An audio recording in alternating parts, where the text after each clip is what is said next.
एक क्रिएटर्स को कितना दुख होता है। हम ये भी समझते हैं कि ज्यादातर मामलों में वे जानबूझकर नियमों को नहीं तोड़ते। वे बस इतना चाहते हैं कि जल्द से जल्द वे फिर से कंटेंट बनाना शुरू कर दें। तो चलिए समझते हैं कि आखिर कॉपीराइट स्ट्राइक क्या होती है, ताकि आप आसानी से समझ सके कि ये कब मिलती है और इसके बाद क्या एक्शन लेना होता है। सबसे पहले समझते हैं कि कॉपीराइट का मामला क्या होता है और कॉपीराइट स्ट्राइक क्या है। कॉपीराइट के तहत ओरिजिनल कंटेंट बनाने वाले क्रिएटर को कुछ खास कानूनी अधिकार मिलते हैं। क्रिएटर ये तय कर सकता है कि उसका कंटेंट किस तरह से इस्तेमाल किया जाए। इसका मतलब ये है कि उनसे बिना पूछे उनके वीडियो, म्यूजिक या कॉपीराइट वाले किसी भी कंटेंट का इस्तेमाल नहीं किया जा सकता।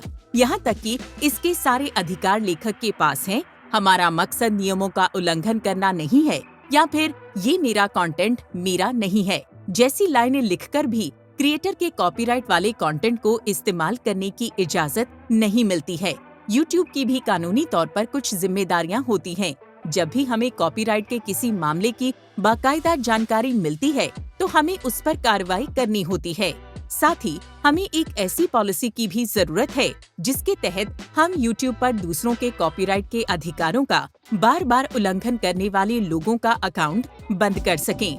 इसलिए हमने एक कॉपीराइट सिस्टम बनाया है। अगर आपके वीडियो को कॉपीराइट स्ट्राइक मिलती है तो इसका मतलब है कि जिस व्यक्ति के पास कॉपीराइट के अधिकार हैं, उसने आपके वीडियो से अपना कंटेंट हटाने की रिक्वेस्ट की है। जब कॉपीराइट वाला कंटेंट हटाने की रिक्वेस्ट की जाती है तो हम उसे रिव्यू करते हैं। इसके बाद अगर हमें वो सही लगती है तो हम कॉपीराइट नियमों के तहत वीडियो को YouTube से हटा देते हैं और एक स्ट्राइक भेज देते हैं। क्या कॉपीराइट स्ट्राइक गलती से भी मिल सकती है? YouTube की एक अलग टीम है जो ये देखती है कि उनके किसी भी टूल का कोई गलत इस्तेमाल न हो। इसके अलावा हम हर साल हजारों ऐसे अकाउंट बंद करते हैं जो कॉपीराइट टूल का गलत इस्तेमाल करने की कोशिश करते हैं। इसलिए जब भी कॉपीराइट वाला कंटेंट हटाने की कोई रिक्वेस्ट आती है तो YouTube अच्छी तरह जांच पड़ताल करके देखता है कि उसमें सारी जरूरी जानकारी मौजूद है या नहीं।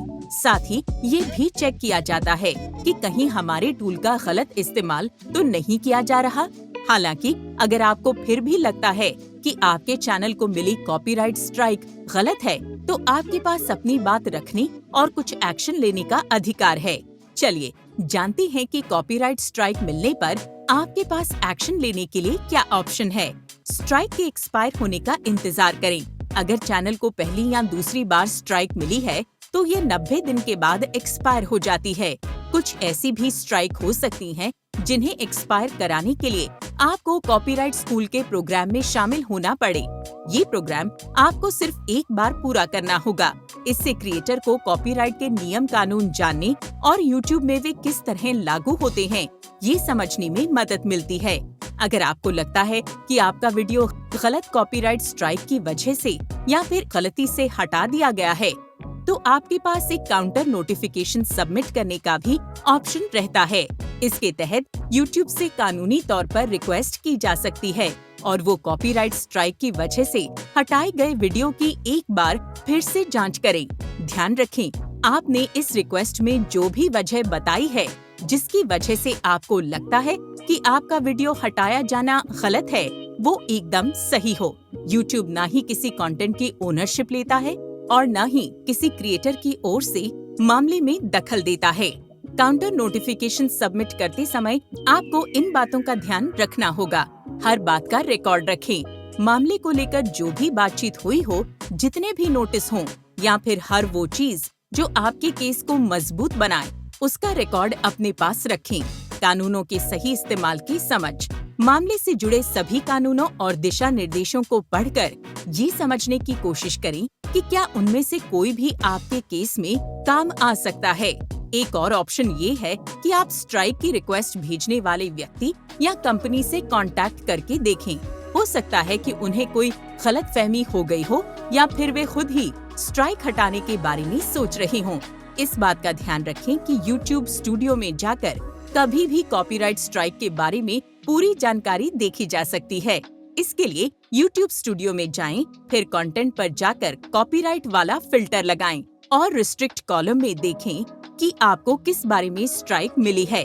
अगर आपको लगता है कि कॉपीराइट का मामला थोड़ा पेचीदा है या आपको इसकी प्रोसेस के बारे में ज्यादा जानकारी नहीं है, तो कोशिश करें कि आप किसी कानूनी जानकार की मदद ले लें।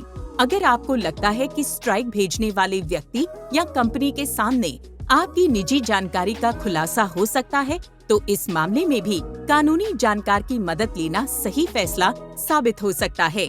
वकील या ऐसे ही किसी जानकार व्यक्ति को अपना रिप्रेजेंटेटिव बनाकर उनसे copyright@youtube.com पर काउंटर नोटिफिकेशन का ईमेल भिजवाएं। ध्यान रखें कि अगर आपके चैनल पर 90 दिनों में 3 एक्टिव कॉपीराइट स्ट्राइक आती हैं, तो आपका अकाउंट बंद किया जा सकता है। हालांकि पहली 2 स्ट्राइक से आपके चैनल या आपके यूज किए जाने वाले फीचर पर कोई असर नहीं पड़ता। कॉपीराइट